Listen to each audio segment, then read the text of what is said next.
The sound of metal and fire filled the air, sharp, rhythmic, relentless. Every strike echoed through the observation, deck like the heartbeat of a beast refusing to be tamed. And then, the roar, a deep, thunderous sound that made the entire room tremble. Spark! Easy, easy! Lily's small voice broke through the chaos. But the dragon wasn't listening. His scales shimmered with tension, muscles rippling like molten steel under sunlight. He wasn't attacking, not yet, but everyone could feel it. The wildness, the danger, the fear. The guards reached for their stun rifles. Dr. Stone shouted, "Don't! You'll make it worse." Lily didn't flinch. Instead, the 6-year-old girl did something no soldier, no scientist, no warrior would have dared. She sat down, right there on the cold metal floor, cross-legged, calm, unafraid. And then she started to hum. At first, it was barely audible, a soft tune, trembling and uncertain. But slowly, the melody wrapped itself around the dragon's rage like a blanket around a storm. The glow in Spark's eyes dimmed. His breathing slowed. The great beast lowered his head until it rested beside the child who sang to him. The soldiers froze. No command, no leash, just music. Dr. Foster whispered in disbelief. Her voice, look at his readings. Neural stabilization, stress hormones dropping by 30%. General Varric frowned, his thick-scaled brow furrowing. Impossible. Dragons are calmed by dominance, not songs. Dr. Stone smiled softly. Different doesn't mean wrong, General. The general grunted but said nothing. He was watching something ancient inside him being rewritten. Centuries of training and tradition, challenged by a child's lullaby. Through the viewing glass, dozens of alien children pressed their faces against the window, wide-eyed and silent. Among them stood Kira, a young, centaur girl whose people were known for their logic and fear of unpredictability. Yet even she couldn't look away. Mom, Kira whispered in the whistling tones of her species. Can I meet the dragon? Her mother's tone was sharp. Absolutely not. Those creatures are dangerous. We do not risk lives for curiosity. But Kira saw what her mother didn't. The way Spark's enormous body curved protectively around the little human, his claws carefully tucked away, his tail gently swaying like that of a giant happy dog. He's not dangerous when he's with her, Kira murmured. He's gentle. That moment spread across the research station like wildfire. Children talked. Scientists whispered. Soldiers doubted. The dragon, who should have been a weapon, was acting like a friend. Dr. Stone's voice filled the conference room later that evening. We've documented measurable emotional intelligence in Spark. He modifies his behavior based on Lily's emotional state. He's showing nurturing instincts. Nurturing? General Varric repeated, almost offended by the word. Dragons are predators. Predators, Dr. Stone replied evenly, can still care. She pressed a button. The screen behind her flickered to life. The footage showed Lily dropping her small stuffed toy under a heavy crate. Before any adult could move, Spark reached down using the tips of his claws, with precision no warrior dragon had ever displayed, and gently lifted it out. Then he placed it beside her, tail wagging proudly. General Varric's voice was rough. He chose to be gentle. Dr. Foster nodded. And he understands pride, emotion, recognition. The room fell silent. For the first time, the general, the man who had trained hundreds of dragons for war, began to wonder if his people had misunderstood their greatest allies. Perhaps, he thought, dragons were never meant to be controlled. They were meant to be understood. Days passed. Spark grew fast, faster than any recorded hatchling. But what fascinated everyone wasn't his size. It was his behavior. When Lily played, Spark played. When she laughed, he made a sound like thunder rolling through laughter. And when she cried, he wept with her. Dr. Stone noted in her report, Lily is not teaching obedience.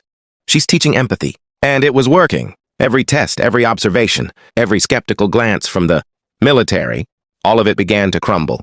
Under the simple, undeniable evidence of love. Then one afternoon, everything changed. High Council ship inbound, the intercom blared. General Varric stiffened instantly. The Council, here?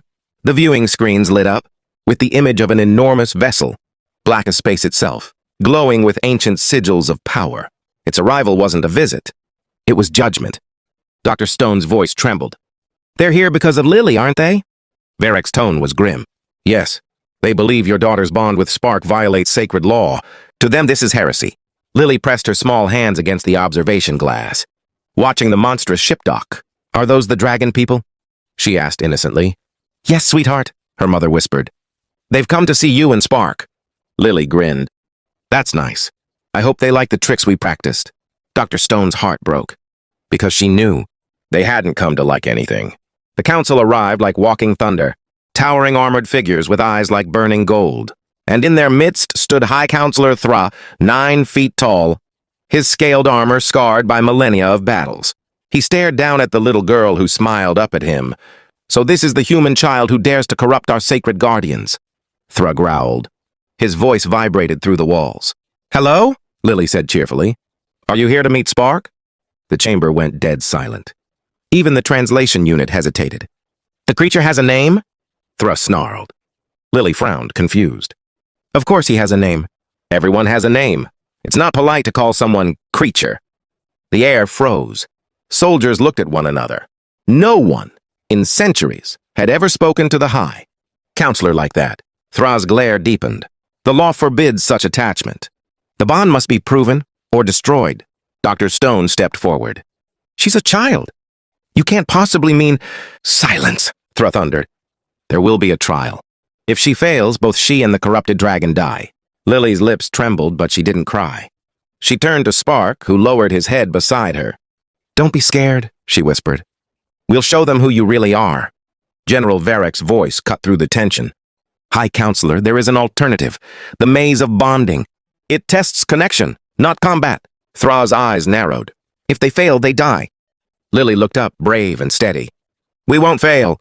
The crowd erupted in murmurs. A child and a dragon against millennia of warrior tradition. As the doors to the maze opened with a thunderous hiss, Lily placed her small hand on Spark's claw. Ready for an adventure? She whispered. Spark rumbled softly in response, wings twitching, eyes glowing with trust. Together they stepped into the shadows. Not to fight, but to prove that love is stronger than fear. Sometimes the smallest heart carries the greatest courage. The massive steel doors of the maze groaned open like the mouth of some ancient beast. A rush of cold air swept across Lily's face. She tightened her grip around Spark's claw. The dragon lowered his head beside her, his golden eyes glowing softly in the darkness ahead. Every camera, every sensor, every pair of alien eyes across the observation deck was fixed on them. Dr. Stone whispered, She's just a child. General Varric didn't look away from the screen. Maybe. But I think she's about to teach us all what courage really means. The entrance sealed shut behind them, with a metallic echo that seemed to swallow all other sound. Only Lily's heartbeat and the low hum of the ancient mechanisms remained. Spark's scales reflected the dim blue light pulsing through the walls. Symbols carved centuries ago shimmered to life, responding to their presence. It's like the maze is waking up, Lily said softly. Spark rumbled in agreement. Then came the first challenge. A deep pit split the path ahead, wide, black, bottomless. On the far side, a narrow ledge led to the next tunnel. Lily peeked over the edge and gasped. It's so far down, Spark. Can you fly us across? Spark spread his wings. They were larger now, powerful, but still young, too fragile for a long flight with extra weight. He looked uncertain, giving a small snort of frustration. That's okay, Lily said, kneeling beside him. Let's think. There's always another way. She ran her hand along the wall and stopped. Small metal grips, almost invisible, ran down one side. Look, we can climb. Spark tilted his head, studying the pattern. He pressed one claw against the first hold and tested its strength. The wall hummed but held steady. Good job, buddy! Lily cheered. You go first. I'll follow. From the observation deck, Thra growled. They are avoiding the true test. The pit of trust demands flight! Dr. Stone turned sharply toward him. No, it demands teamwork. Look at them. They're solving the problem together. Not through fear, but through logic and trust. Inside the maze, Lily began to climb, small hands gripping the cold metal as Spark moved beside her, anchoring himself with his claws. When the handholds became too far apart for her reach, Spark shifted closer, lowering his tail like a bridge. Step on me, he rumbled softly. Lily hesitated. Won't that hurt? Spark made a low, amused sound, something between a purr and a laugh. It's okay, she whispered. I trust you. She stepped on his tail, then onto his back, crossing safely to the next grip. Together they climbed, slow but steady, until they reached the opposite ledge. The audience watching erupted in quiet amazement. General Varric exhaled, his voice trembling. They didn't conquer the pit. They outsmarted it. Thra's jaw tightened. Cleverness is not courage. Sometimes, Varric replied, it's both. The next corridor opened into a vast circular chamber. Dozens of tunnels branched out in every direction, each glowing with a different light, each humming with strange energy. Lily spun slowly, trying to listen. Every tunnel whispered something different. Echoes, sounds, scents she couldn't name. Which way do we go, Spark? The dragon lifted his head, nostrils flaring. His scales rippled with faint light as he processed scents. Vibrations, subtle changes in the air. One tunnel made his wings twitch. Too cold. Another made his eyes narrow. Danger. Finally, he pointed toward a third passage with his snout and growled softly. That one? Lily asked. Spark nodded.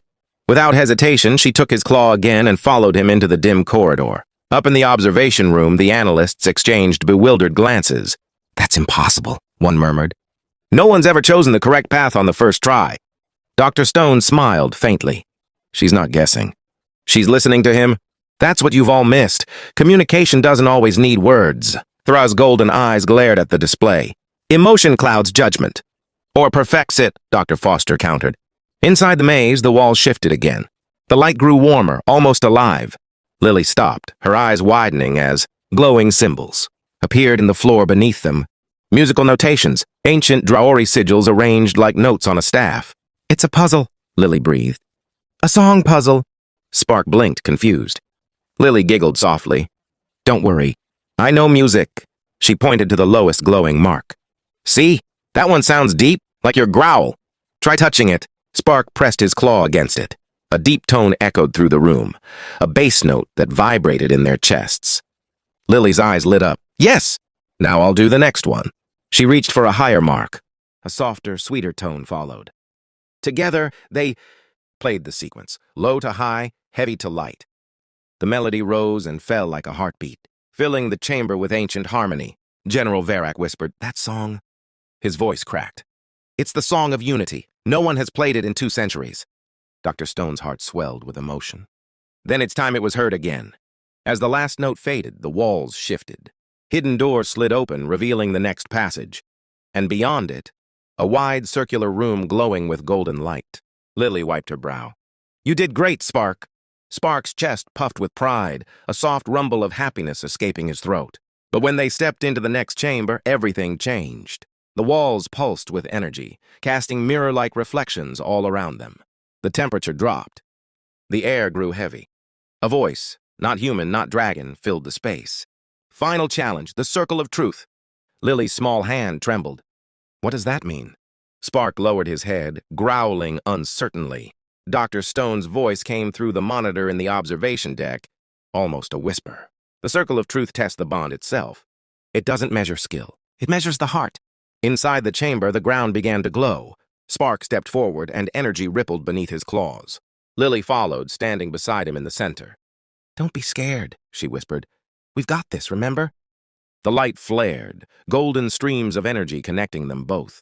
The maze reacted to their emotions. Every heartbeat, every thought, every flicker of trust between them was reflected as radiant patterns of light, swirling in the air.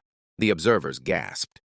Instead of sharp, geometric lines, the marks of warrior bonds, the patterns around Lily and Spark moved like waves of sunlight in water, fluid, warm, alive. Dr. Foster's eyes widened. Look at those readings. Emotional synchronization is at 100%. Thra's face hardened, but his voice trembled. No warrior bond has ever...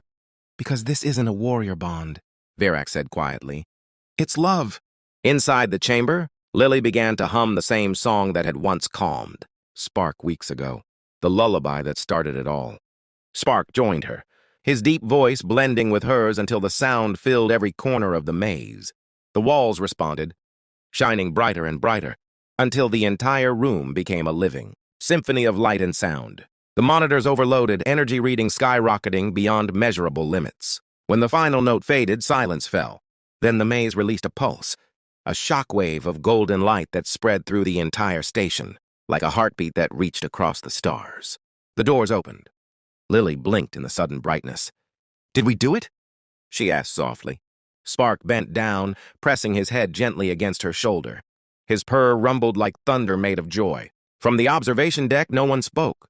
Every alien, every scientist, every soldier, even High Counselor Thra stood frozen, staring at the impossible sight of a child and a dragon walking Out of the ancient maze, hand in claw, General Varick's voice finally broke the silence.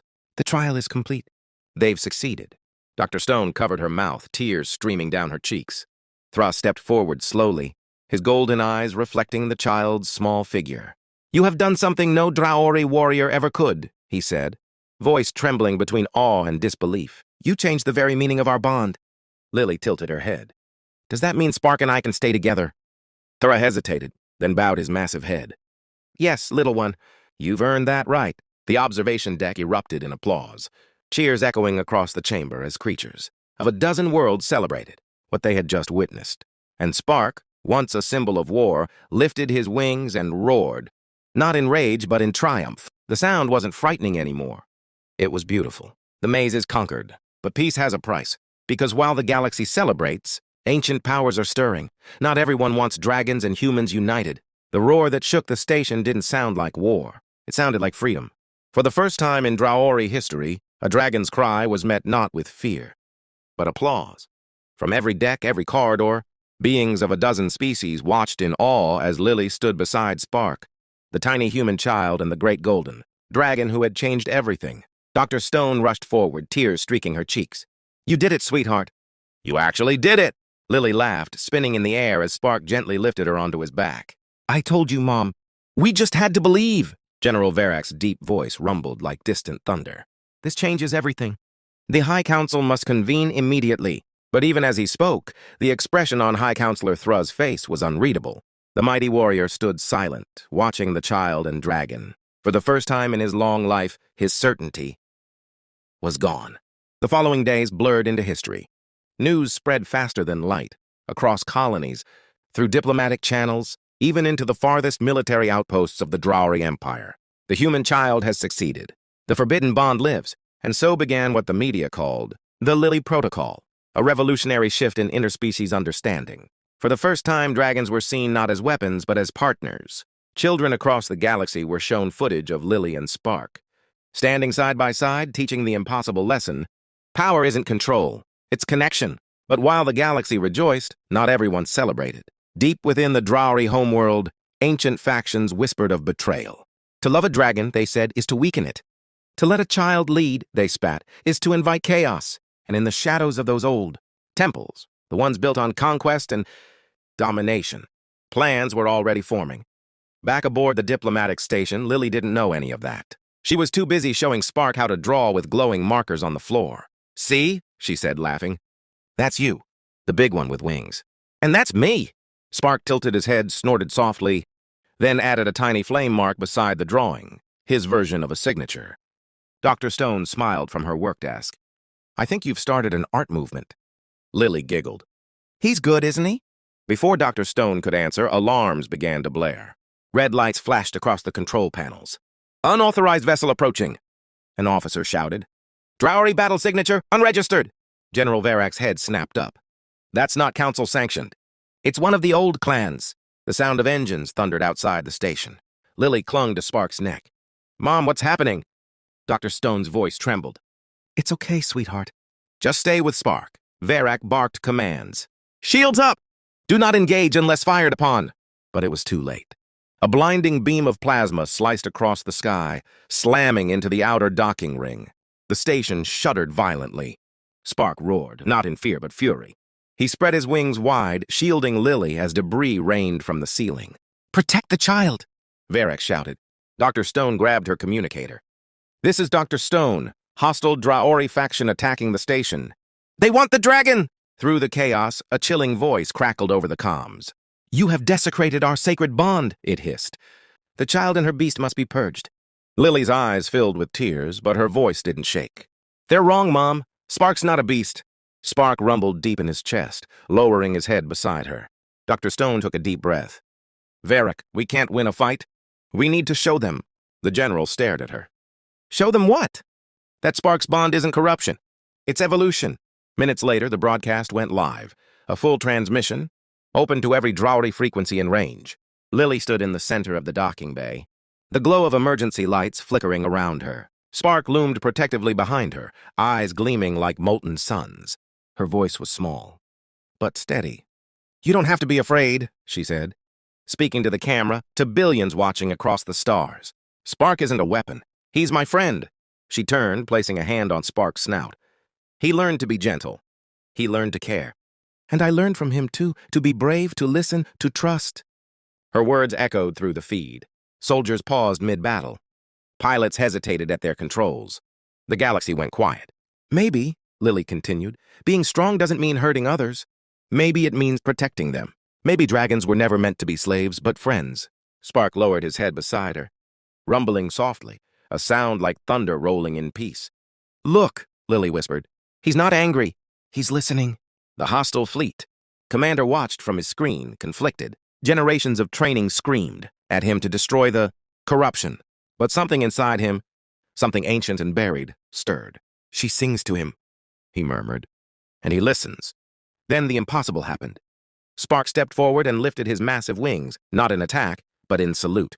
The gesture, ancient and sacred among dragons, meant surrender and trust. The commander stared at the image. For the first time, a Drowry dragon was offering peace, not to its kind, but to a human child. He lowered his weapon systems. Stand down, he ordered quietly.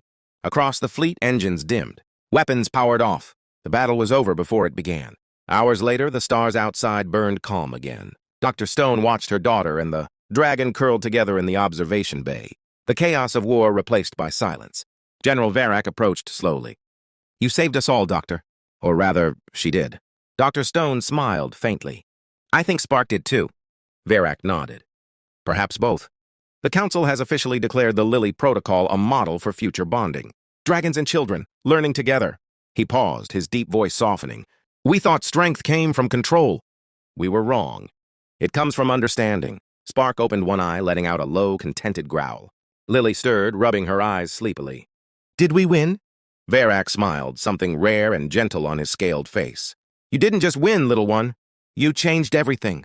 Lily yawned and hugged Spark's neck. I told you, Spark, they'd understand someday.